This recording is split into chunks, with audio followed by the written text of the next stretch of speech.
Fala pessoal, sejam bem-vindos a mais um Convergindo Ideias, o podcast aqui da Convergent, que fala um pouco sobre tecnologia, novas tecnologias, inovação, novos conceitos para vocês.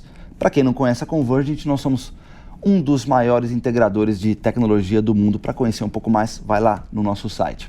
Hoje nós vamos falar de um conceito bastante importante, que a mídia deu bastante voz e visão para isso, luz para isso lá por agosto, que é o Drex, mas é claro que o Drex faz parte de algo ainda maior, que é a economia exponencial. E o Drex, sendo parte dela, para quem não conhece, o Drex é o nosso real digital, que já começam-se a fazer as primeiras simulações a partir de 2024.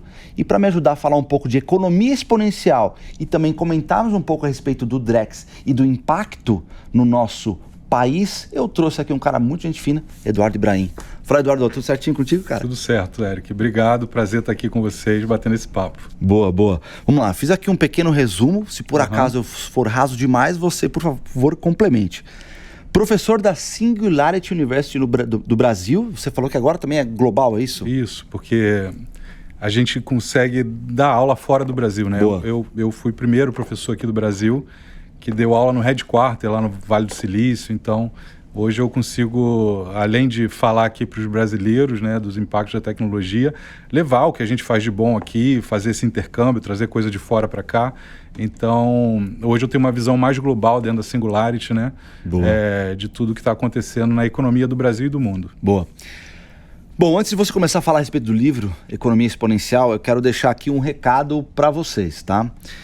Nós vamos dar 9 livros, até porque o 10º livro aqui, esse aqui é meu, então nós vamos dar 9 livros para você que responder a pergunta que vai estar no meio desse podcast. Em algum lugar no nosso bate-papo a gente vai parar, eu vou fazer uma pergunta e quem responder mandando para esse e-mail aqui a resposta vai ganhar um livro aqui do Eduardo, Economia Exponencial. Então fiquem ligados, vai ter que assistir aí para que vocês consigam responder. Beleza? Então os 9 primeiros, mandem aí um e-mail para este e-mail, que é o meu e-mail, e aí nós vamos mandar para vocês com muito carinho, tá bom? Valeu. Agora sim, fala um pouco a respeito do seu livro Economia Exponencial. Bom, primeiro, obrigado por você trazer ele para sortear aí para o seu público. Eu vejo que vocês têm um papel importante, né, na tecnologia, na parte de integração. Eu sei que vocês fazem coisas com sensores, IoT. Exato. E isso vem se integrando muito também ao que eu chamo de economia exponencial no meu livro, né, que é uma economia de base tecnológica, uma economia hiperdigitalizada, onde a gente consegue fazer tudo melhor, mais eficiente, mais rápido, mais barato e ganha esse efeito exponencial. E no meu livro eu explico que esse efeito exponencial ele tem uma causa muito específica para a economia, que é você criar efeitos de autoprodução. O que é uma autoprodução? Toda vez que você precisa investir numa empresa, você tem que adicionar capital e trabalho, assim que a gente aprendeu economia para aumentar a produtividade. Só que agora, quando a gente tem uma tecnologia que você implementa ela num processo produtivo qualquer, de qualquer área da economia, essa tecnologia ela adquire um poder de continuar produzindo mesmo sem você precisar de novos trabalhadores, né, de novos empregos, que é uma questão também para ser discutida, e a adição de mais capital. Então, esse efeito de autoprodução faz com que, uma vez que você implemente uma tecnologia de inteligência artificial integrada à IoT, ou integrada à blockchain, integrada à biotecnologia, você consiga criar esses efeitos de autoprodução na economia. E esses efeitos de autoprodução fazem que o acúmulo de riqueza ganhe o efeito exponencial. Então, quando você compara, no livro tem um gráfico que mostra isso claramente, quando você compara países como os Estados Unidos e China frente aos outros BRICS, que o Brasil está incluído, tem um descolamento de acumulação de riqueza muito evidente. Tem uma linha exponencial crescendo para os países que se adaptaram a essa economia de base tecnológica que permite esse crescimento exponencial e os países que não se adaptaram. Então, esse acúmulo de riqueza é proporcionado por essa implementação de tecnologia que cria os efeitos de autoprodução. Então eu sei que a palavra exponencial ela é meio buzzword em tudo quanto é lugar, mas no meu livro ela tem uma definição muito específica. Inclusive, é a definição que hoje está no Wikipedia, baseada no meu livro, que deixa isso bem mais claro sobre qual é o impacto disso na economia. Quando a gente fala de exponencialidade, quando eu olho para o Brasil especialmente, algumas áreas nós somos bastante atrasados, né? E não me deixa de pensar, quando a gente fala de exponencialidade, também trabalho. Se isso tem uma relação direta com o trabalho. O primeiro ponto é, a gente está preparado para essa economia exponencial como país? Eu diria que nenhum país no mundo está 100% preparado. Tá. Mas os países que são mais fechados, né, e o Brasil historicamente, por questões geográficas, do idioma, se você olhar, por exemplo, a aviação civil no Brasil, você compara o mapa dos aviões no hemisfério norte e no hemisfério sul, você vê o quanto a logística aérea aqui é muito reduzida. E até a logística dentro do país, a gente sabe que isso é uma questão.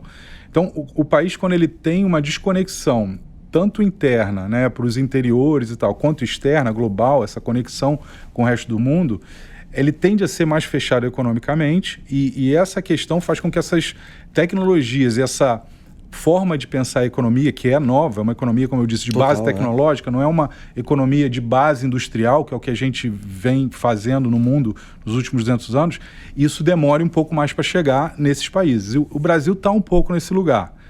E como eu falei, tem o gráfico que eu mostro lá da comparação do Brasil em relação aos outros países que crescem com a tecnologia e que esse gráfico é uma boca de jacaré se abrindo e a nossa obrigação é fechar essa boca de jacaré, porque os números mostram que realmente ela está se abrindo. E quanto mais a gente demorar para entrar nessa economia de base tecnológica, mais a gente vai ver isso acontecer.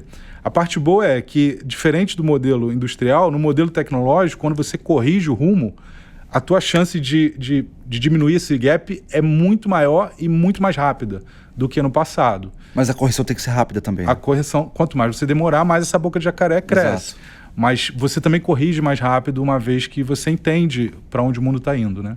Porque isso está totalmente relacionado. A adoção de tecnologia está em todo lugar, né? A IoT a gente encontra em praticamente todos os lugares. A gente estava conversando um pouco a respeito disso. Por exemplo, que nós utilizamos a IoT em máquinas. Então a gente consegue entender, por exemplo, vibração para saber quando fazer uma manutenção preventiva naquela máquina, né?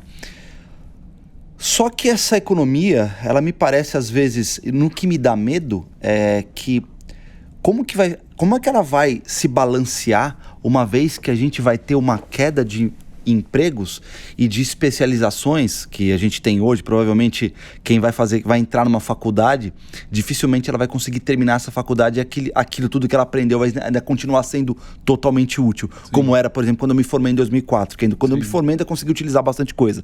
Hoje, praticamente nada. Sim. Mas como é que essas relações vão se dar? Porque uma vez o emprego de tecnologia em massa leva também, consequentemente, e aí me parece que em países menos preparados, há também um número de demissões em massa.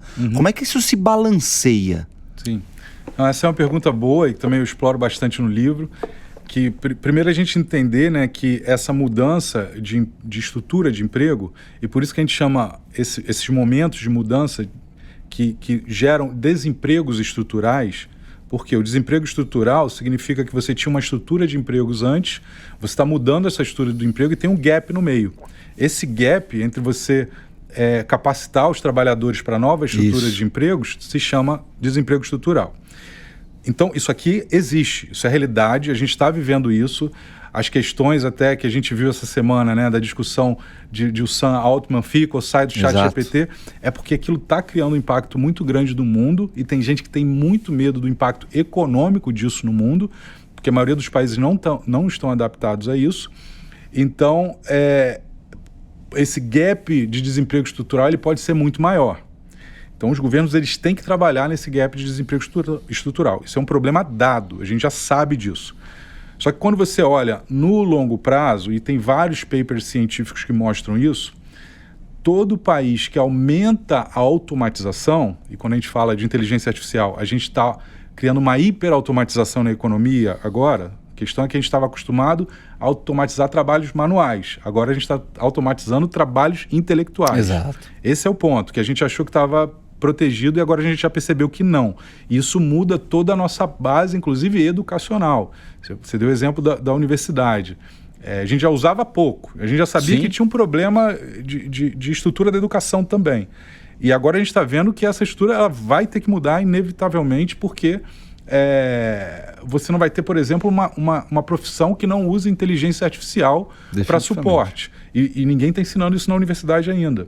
Eu já recebi vários convites de curso de universitário, pós-graduação de universidade, justamente para levar isso para os cursos. Porque as universidades ainda não estão preparadas para isso. Mas todo mundo já acordou que tem que fazer, principalmente por causa do ChatGPT, que ficou popular, né? Todo mundo entendeu esse impacto.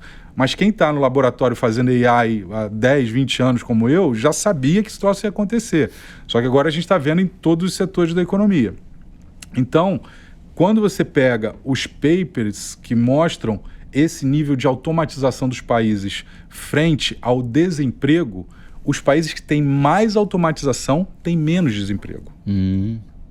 Só que todos eles passam pelo desemprego estrutural. Então tem vários estudos, inclusive, que mostram isso, porque o que não falta no mundo é problema para resolver. Sim. Então, se você pegar inteligência artificial, blockchain, IoT, você tem demanda para resolver problema do mundo para mais de 500 anos, né? Vamos colocar assim. Só que os trabalhadores que existem hoje, eles não estão preparados para resolver os problemas que o mundo precisa. Eu vou dar um exemplo da própria economia, né? E eu também recebi demanda de universidade de economia para ajudar a ensinar o que eu estou chamando hoje de macrotokenomics e microtokenomics. A gente não fala de tokenização da economia? Sim. Os caras não sabem ainda lidar com isso. O cara vai lá aprender macroeconomia, microeconomia, mas aí vem uma empresa e cria seu próprio modelo de política monetária para o seu ecossistema. E aí, então, ele é o dono da política monetária, ele define a macrotokenomia ou macrotokenomics e ele define como aquilo vai ser aplicado, que é a microtokenomia ou microtokenomics. Isso é uma coisa completamente diferente do que um economista aprende na universidade. Sim. Então, você percebe o quanto a educação que a gente tem hoje não está preparada para isso. E aí a gente está vendo as tecnologias entrarem e todo mundo tem que corrigir o avião em voo, né? Algumas coisas me assustam, porque você está falando um monte de coisa que para mim parece uma sopa de letrinha. Sim. Porque algumas coisas são interessantes a gente falar e colocar esses jargões que estão se utilizando, essas palavras totalmente novas. Vai chegar num ponto que a gente não vai conseguir nem diminuir isso para um nível super básico. Sim. Porque ele está tão alto e as pessoas estão despreparadas a respeito daquilo que, cara, eu falo, não, fala mais de uma forma que eu consiga entender um pouco melhor. Cara, não consigo baixar mais do que isso. Pega a inteligência artificial como exemplo, né? Por trás do ChatGPT, tem lá um monte de algoritmo de reinforcement learning, LLM, as coisas que hoje algumas pessoas já ouviram falar. LLM eu já ouvi falar, mas se você me explicar para mim no detalhe... O modelo de large, né, de grandes modelos de linguagem. Então, esse troço, já existe essa teoria há 15, 20, 30 anos no mundo da tecnologia. Só que ninguém nunca nem ouviu falar nesse termo. Aí vem o ChatGPT e coloca... AI que no foi o mainstream. LLM que foi o Google que acho que até criou, não foi? Alguma coisa nesse sentido? Tem até uma discussão, né? Porque o Google tinha um paper, criou, e aí eles brigam hoje com a OpenAI por causa disso, porque a OpenAI usou o paper, mas era um paper público. Então, assim, a técnica em si hoje, de AI, ela já era muito conhecida há muito tempo. Tá. E o paper, normalmente, né, um paper científico desse, e eu já acompanhei alguns, eles juntam uma série de conhecimentos. Então pode ser que o cara botou o primeiro paper lá, mas ele não saiu do zero. Sim, é igual falar que Bitcoin inventou blockchain. Bitcoin não inventou blockchain. Blockchain já existia há muitos anos por vários caras de TIs que foram juntando pontos ali e falaram, a gente pode criar aqui uma rede descentralizada, imutável, com criptografia, que vai tokenizar valores. Ninguém falava token, tá aí outro termo que é novo. Ninguém falava token. A gente vai falar de Drex, vai todo mundo ter que aprender o que é token. Então, esses termos, eles vão entrando na sociedade conforme essas tecnologias se tornam mainstream, conforme a grande massa consegue entender. E o grande papel do ChatGPT foi justamente trazer a inteligência artificial para a mão de todo mundo. Então, você não precisa conhecer tudo que está ali por trás. Até a gente entrou na sopa de letrinha, porque a gente falou da educação, né? O cara que está lá na universidade, ele vai ter que saber a sopa de letrinha, porque é para isso que ele está na universidade. Definitivamente. Ele tem que entender o detalhe. A população, não. A população vai usar aquilo ali. Só exemplos, né? A gente vai falar de Drex daqui a pouco. E Drex roda na blockchain, que é um protocolo, tá? Que hoje a gente está falando em blockchain. Vai ser o protocolo da próxima internet, que a gente está chamando de Web3. Só que tem protocolos antigos... A Web3 vai ser baseado em blockchain, então. Baseado em blockchain, legal. Esse é o ponto. Só que o Web 1, a gente já tinha um protocolo chamado TCP/IP. Sim. Você lembra? Sim, claro. Vocês aqui que fazem integração, vocês sabem muito de TCP/IP. Por exemplo, eu fiz um certificado. Quando eu tinha 16 anos, eu fiz uma certificação de TCP/IP. Então, você sabe de onde eu vim, exatamente. Eu fiz certificação e o que acontece? Não serve para mais nada. Porque o cara que não está dentro configurando rede, que ainda precisa um pouco, o usuário, lá atrás ouvia falar de TCP/IP, mas não se fala mais disso. Você falou muito sobre Drex, né? A gente, acho que é um dos grandes papéis que a gente gostaria de desempenhar com o Vergent aqui, jogando um pouco mais de luz a respeito do Drex, porque eu estava, como eu falei para vocês antes de começar o podcast, eu fiz uma pesquisa no Google para entender o quanto houve de pesquisa a respeito de Drex. E aí teve um pico em agosto, isso foi caindo, e agora o número de buscas é relativamente baixo, muito mais baixo do que aconteceu em agosto, porque foi quando a mídia acabou propagando a informação. Mas primeiro, vamos jogar para o pessoal o que é o Drex, no final das contas. A gente chama de real digital, que vai ser baseado em blockchain, mas no final das contas, qual que é o benefício para a população, em linhas gerais, do Drex? Sim. Não, primeiro lembrar essa questão de agosto, né? Eu lembro também que eu recebi tanto chamado de jornalista querendo comentar que naquela semana eu não consegui atender. Teve vários que eu tive que dizer, olha, não consigo atender essa semana, não consigo te responder, não queria artigo, queria comentário e não deu. Porque teve um boom quando o Banco Central tornou público, né, até a nova marca que eles criaram do Real Digital, que é o Drex. E aqui vale um disclaimer, né? Eu acho que o Banco Central tem um papel hoje fantástico na digitalização da economia do Brasil. O Brasil já é conhecido por ter um sistema financeiro eletrônico muito avançado em relação ao resto do mundo, e o que o Banco Central vem fazendo hoje é fantástico, vai colocar a gente num lugar diferenciado em termos de tecnologia e dinâmicas econômicas de negócios que a gente vai poder fazer no país. E então tudo que eu vou falar aqui é consequência do trabalho que esses caras já estão fazendo e estão tornando público isso para todo mundo poder se conectar e poder ajudar nessa construção de uma economia hiperconectada, que eu chamo no livro, nesse caso, quando você cria essa blockchain, você cria a possibilidade de digitalizar valores. Porque a gente falou de token, né? O token, na verdade, simplificando, é a maneira que você tem de digitalizar um valor.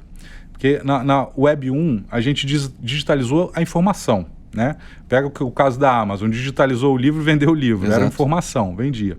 Na Web 2, a gente teve um outro protocolo também aí no meio, que foi o HTTPS, que era aquele do cadeadinho do browser. Exato. Então, na Web 2, o que a gente digitalizou? A gente digitalizou a interação com as pessoas.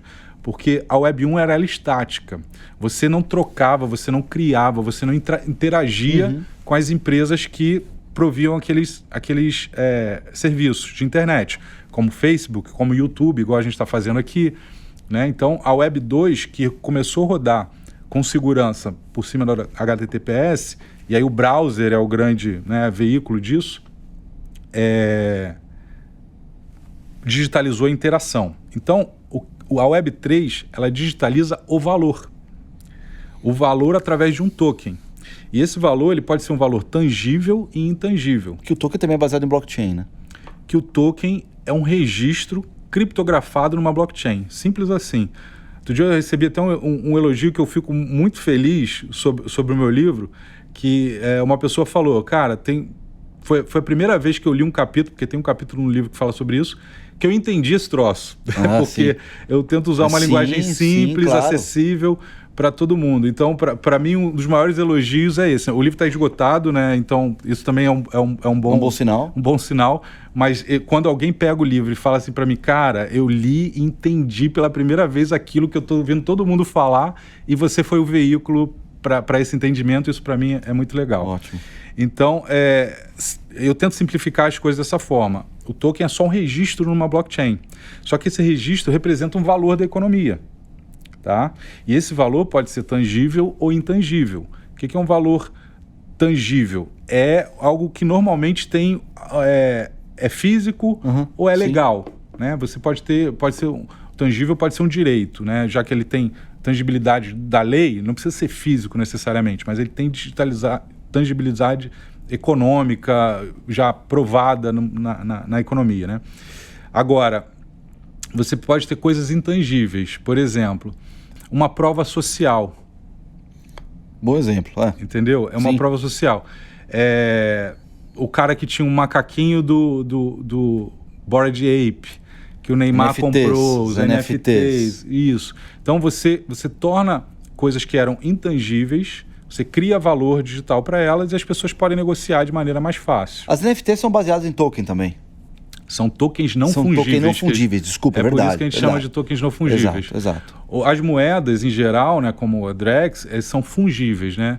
A palavra também confunde, mas o fungível ou não fungível é algo que você pode dividir ou não dividir em partes iguais. Ok. Tá? Então, moeda você faz 1, 2, 3, 4, 1000 e uma arte você não faz. Você cortar a arte no meio, ela é diferente, né? Ela acabou o valor. E quando a gente fala de Drex especificamente, até para deixar claro para as pessoas, em que momento que ele vai ser utilizado, levando-se em consideração o que é? Porque, assim, vamos na prática. Um Drex vai valer R$1? Parece que, até onde eu estou valendo, parece que sim. Né? Mas como é que ele vai funcionar na prática? Que tipo de transação que ele vai ser útil? Em que momento ele vai ser utilizado? E, principalmente, qual a diferença entre Drex e Pix? Boa. Já de cara, para o usuário final, praticamente nenhuma, tá? Um nome, mas na prática ele vai continuar fazendo uma transferência Drex como faz um Pix e não sei nem se vai mudar de nome. Isso é uma questão ainda que eu já vi muita gente discutindo, se o nome vai pegar mesmo ou não. De Drex para Pix, que mudaria talvez de Pix para Drex.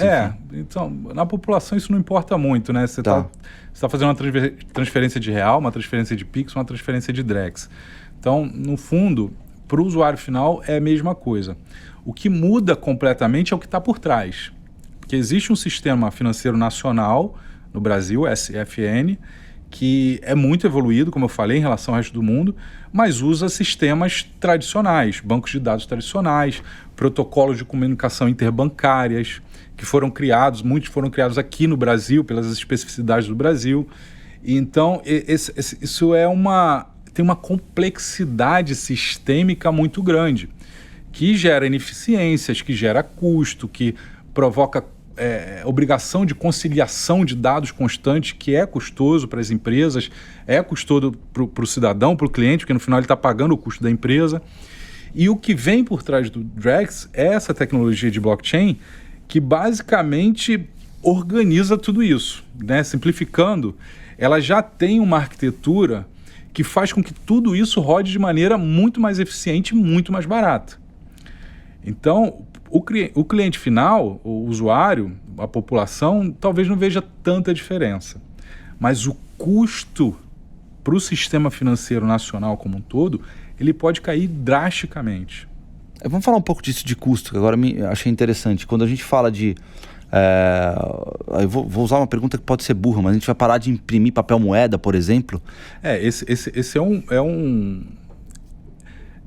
um exemplo, assim, básico para a gente, evidente. Mas isso não seria necessariamente um benefício só do Drex, porque o Pix já poderia fazer isso.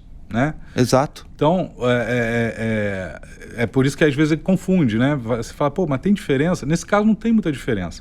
Uma moeda eletrônica e o que a gente convencionou de chamar moeda digital, porque a gente está chamando moeda digital que tem uma criptografia por trás. E a criptografia é o que garante que aquele troço é único e que eu posso transferir da minha carteira para a sua carteira de maneira segura, sem passar alguém no meio e vai ver a nossa moeda circulando e vai roubar. A criptografia, no final das contas, só existe para garantir essa segurança de transação, tá? E essa autenticidade de que aquela moeda existe e não é falsificada, por exemplo. Então, a criptografia ela existe para dar segurança. Então, a gente convencionou a chamar o que é moeda criptografada de moeda digital. É só uma convenção. E o Pix, que não é criptografado, a gente chama de moeda eletrônica. Mas, de novo, é só uma convenção. E para o usuário final, isso não tem tanta diferença. Porque ele poderia estar eliminando papel. Quem saca dinheiro hoje? Quase ninguém. Né? Nas grandes cidades, quase ninguém. Mas ainda tem muita gente que não tem acesso ao celular, né? No Brasil todo. O Brasil é gigante. Então ainda precisa da moeda. E talvez eles precisem por algum tempo, mesmo com o Drex. Então, nesse sentido, a moeda eletrônica ou a digital não vai fazer tanta diferença. O que acontece normalmente é que, como o sistema financeiro todo está mudando e as empresas investem mais em digitalização por causa disso, do Drex, esse movimento de ter menos moeda em papel circulando, ele pode ser acelerado. Mas não por uma característica da tecnologia, e simplesmente porque o Banco Central, que é o grande catalisador da inovação do sistema financeiro do Brasil, e como eu disse, está fazendo um excelente trabalho, ele vai fazer com que as próprias empresas acelerem isso. Porque cada vez mais as empresas, os governos querem que o cidadão, o cliente, tenha o celular na mão, esteja digitalizado, porque qualquer coisa que você vende se torna mais fácil. Você tem o poder de escala, que é o poder exponencial, para fazer com que a tua base de clientes cresça mais rápido. Então, é uma inovação que vem, que tem uma arquitetura muito melhor, mas que não é só a arquitetura que faz isso mudar, e sim o investimento que as empresas estão fazendo que vai acabar, como consequência, gerando esse impacto de menos emissão de moeda. Boa. Agora chegou a hora da pergunta. Para você que está aí, que ouviu o que eu falei lá no começo, então, se responder essa pergunta mandando para esse e-mail aqui, ó, você vai ganhar, os 9 primeiros vão ganhar o livro aqui do Eduardo, o Economia Exponencial. E a pergunta é: o que é economia exponencial? Beleza? Fica aí a pergunta. Então, para quem responder, mandar para o meu e-mail, vai ganhar os 9 primeiros aí, tá bom? E aí eu queria te fazer uma pergunta seguinte. Você falou que para a população, em linhas gerais, porque pelo que eu entendi, lendo um pouco a respeito do Drex, ele vai se utilizar muito do Open Finance, né? Mas tem uma situação interessante, porque o blockchain, ele está dividido numa rede enorme de computadores. Né? Você tem pedaços estratificados. Eu estou tentando falar de uma forma simples. Se eu estiver errado também, você, por favor, me corrija. Mas são várias máquinas, até para se minerar, por exemplo, um Bitcoin, se demora pra caramba. Acho que talvez por causa disso, né? Se as transações começarem a ser feitas por Drex, então, cara, vamos lá, se já está com essa dificuldade com o Bitcoin, né, que está com base do blockchain, vão ficar cada vez mais demoradas as transações, uma vez que isso vai se utilizar. Ou, como você acho que falou, que eu já sei a resposta, mas eles não sabem, vai ser o Banco Central que vai emitir isso, que vai ser uma rede privada de blockchain. Como é que vai ser isso? Primeiro, deixa eu dizer que quando você receber as respostas do que é economia exponencial, você me manda, tá bom? Porque eu quero ver. Manda sim. Até eu, de vez em quando, eu mudo essas definições. Ótimo. Então não obriga ninguém Sim, acertar perfeitamente. Com certeza não. Pelo contrário, não. Eu gosto de ouvir como as pessoas enxergam isso e quando elas têm a oportunidade de ler o livro, então, e juntar o próprio conhecimento, para mim é muito rico isso. Ótimo.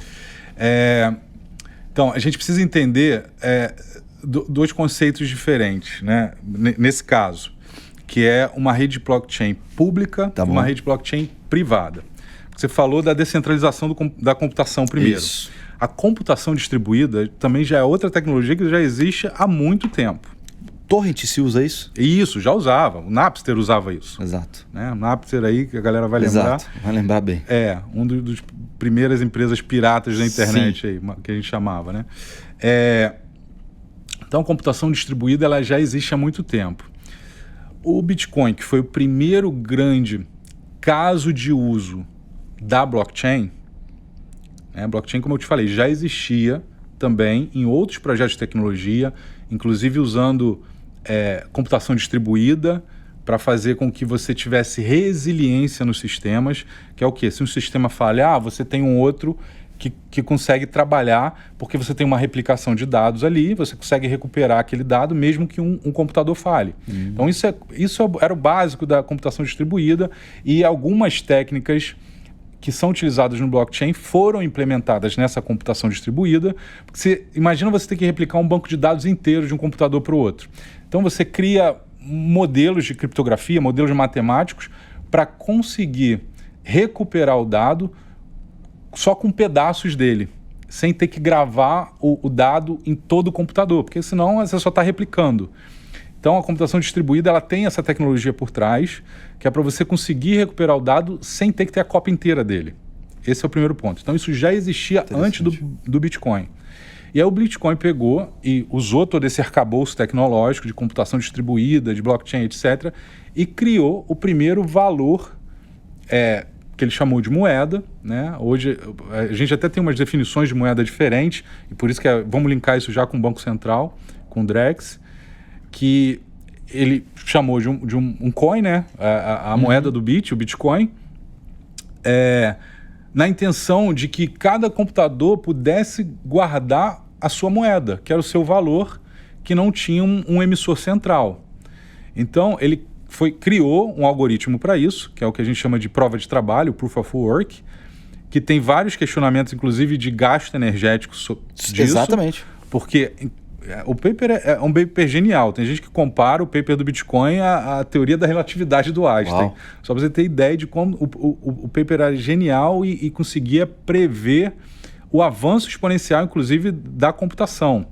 A gente fala dessa palavra exponencial porque tem o tal da lei de Moore, que é uma lei do crescimento exponencial da capacidade de processamento. E os caras previram isso também no paper do Bitcoin. Eles disseram, olha, a cada período de tempo, a computação vai estar muito avançada, vai ser muito fácil minerar, eu preciso complicar o algoritmo para demorar mais tempo. Então, os caras lá atrás eles já previram isso. Então, o paper é genial, e aí eles fizeram isso através dessa tecnologia de computação distribuída, para que não tivesse um emissor central. Então, é daí que nasce a popularização, digamos assim, dos conceitos de ter uma descentralização da moeda. Tá? Então, o Bitcoin, ela é, por essência, uma moeda descentralizada. E depois foram surgindo... Você tira bancos, né? Você não tira, mas você não tem mais a centralização. Você faz tudo 100% peer-to-peer, ponto a ponto. Eu conto isso de uma maneira até um pouco lúdica no livro, porque o livro, você vai ter oportunidade de ler, eu uso uma historinha do festival Burning Man. Eu vivi lá no Burning Man durante uma semana, e no Burning Man você não tem dinheiro circulando. Você faz relações ponto a ponto, que são peer-to-peer. Então era mais ou menos o que o Bitcoin propunha. Eu poder trocar o valor da minha carteira direto para a sua carteira, sem ter ninguém no meio. Nem governo, nem empresa, nem um intermediário. Então, quando você pensa em uma tecnologia 100% descentralizada, essa é a filosofia. Eu vou trocar direto com você sem nenhum intermediário, confiando 100% na tecnologia. Quais são os principais benefícios para a população que isso vai ter, né? Me parece que um dos grandes benefícios é talvez diminuir as fraudes, né?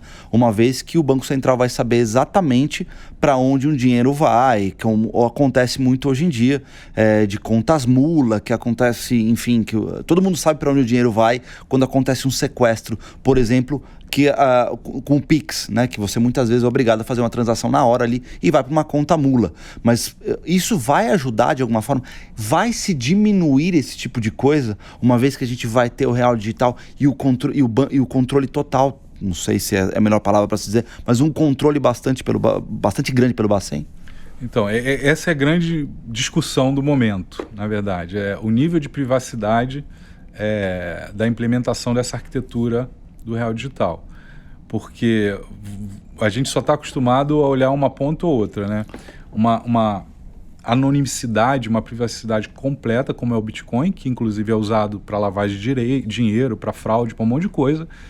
Você não sabe quem é aquele hash, aquele número que está lá na rede, e isso causa problemas graves de financiamento de guerra, inclusive. Sim, a gente pegou Ucrânia, Hamas, etc., usando essa tecnologia para fazer coisas escusas.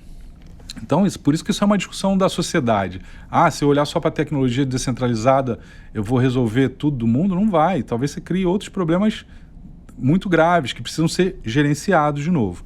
Então, e aí você tem o outro lado, que também a gente ouve falar muito na internet e confunde um pouco as pessoas, que diz assim, o Banco Central vai controlar tudo, vai saber tudo. Aí o pessoal compara com os livros de Isaac Asimov, George Orwell, não sei o quê, o 1984, que... O Grande Irmão. Enfim, que o governo controla tudo e todos. Exato. Esse controle, na verdade, principalmente aqui no Brasil, a gente tem instituições fortes, né? A gente tem a LGPD, que já mostrou que, por exemplo, o dado é do cidadão, e o cidadão ele tem autonomia para dizer quem vai controlar, quem vai receber aquele dado ou não. Isso é uma evolução do nosso direito de liberdade, de ser dono do dado, enfim, de nossos direitos humanos. É uma evolução dos direitos humanos, isso na minha visão. Então, a discussão no Banco Central hoje, enfim, todo o mercado financeiro qual vai ser o nível de privacidade que a gente vai implementar nessa rede Drex. Porque eu não posso ter 100% de anonimicidade, igual o Bitcoin, mas eu não posso... Ou seja, o cara não pode ser um hash, ele vai ter que ter... É isso que está em discussão, né? Se o Eric vai ser o Eric ou vai ser um hash. Isso. Pega, se não vão ser empresas que vão usar, você não tem que botar o seu CPF para usar um produto de uma empresa, você vai ter que botar o seu CPF lá. Então ele vai saber quem é você. Agora a questão é, o que esse CPF vai significar depois para a gestão da economia do país. Então a discussão é sobre isso. Tá? Não é se a gente vai usar ou não vai usar mais. Vai ser usado, né? Assim, o mercado está olhando isso como um caminho sem volta, não só no Brasil, como no mundo. Até sugiro, quem quer acompanhar a implementação disso, tem um site chamado cdbctracker.org. Lá diz como está o avanço das moedas soberanas, moedas digitais no mundo inteiro, as CDBCs. Então isso não é uma coisa só do Brasil. O Brasil está fazendo muito bem porque está saindo na frente de um monte de gente. Mas isso vai acontecer inevitavelmente no mundo inteiro, mais cedo ou mais tarde. Eduardo, muito bom. Acho que a gente ficaria aqui conversando por horas e horas porque o assunto é interessante. Eu acho que, apesar de ele ser não sei, ele tem um nível técnico relativamente alto, a gente acho que conseguiu deixar ele um pouco mais palatável para as pessoas que estão nos assistindo. E, cara, eu quero te agradecer realmente por estar aqui, por trazer o seu livro, para fazer as pessoas entenderem o que é essa economia exponencial. Eu acho que o Drex está envolvido, mas acima de tudo a tecnologia que está envolvida e eu acho que também as pessoas, de uma certa forma. Então eu quero te agradecer. Se quiser deixar algum comentário, fica à vontade. Não, eu que agradeço, Eric, pelo convite. A conversa para mim ela é fantástica. Eu gosto sempre de transitar entre esses níveis de detalhe, né? Deixar a conversa um pouco mais simples ou ir mais a fundo quando a gente tem tempo para fazer isso. E convidar as pessoas a me seguirem nas redes, Instagram, LinkedIn. Edu Ibrahim, é fácil me encontrar. Tem muito artigo meu falando sobre as coisas que a gente conversou aqui. O livro também tem muito mais detalhes sobre isso. Então é só agradecer e pedir para quem quiser poder se conectar e acompanhar esse conteúdo. É isso aí, gente. Deu para entender um pouco do que é a economia exponencial, entender um pouco do que é o Drex, de que forma ele vai beneficiar todos nós, de certa forma. Não é só controle, mas no final das contas é segurança. Acho que mais do que nunca vale a pena se compartilhar esse tipo de conteúdo, porque mais pessoas estão precisando saber um pouco mais a respeito do que está para vir e do que a tecnologia está realmente causando. É como a gente fala, chegamos num ponto de inflexão. A gente não volta mais para o que estava, a gente não volta mais para o analógico, esquece. Isso não existe, é daqui para frente. Então, se conhecer do que está acontecendo e essas sopas de letrinhas, se conhecer um pouco delas também é importante. Claro que não no bit byte, no detalhe, mas conhecer um pouco desses principais jargões, dessas principais palavras, eu acho que é bom para todos nós, até para saber o que está acontecendo. Beleza? Obrigado, compartilhem e muito obrigado. Não deixa de se inscrever no canal e também curtir aí o conteúdo, tá bom? E fica aí, eu deixei uma pergunta aí no meio, não vou deixar aqui no final, porque senão fica muito fácil, deixei em dois extremos, então não, tá no meio aí. Se vocês responderem a pergunta que a gente fez aí no meio do podcast, vai ganhar um livro, uns 9 primeiros vão ganhar um livro aqui do Eduardo, beleza? Obrigado e até a próxima.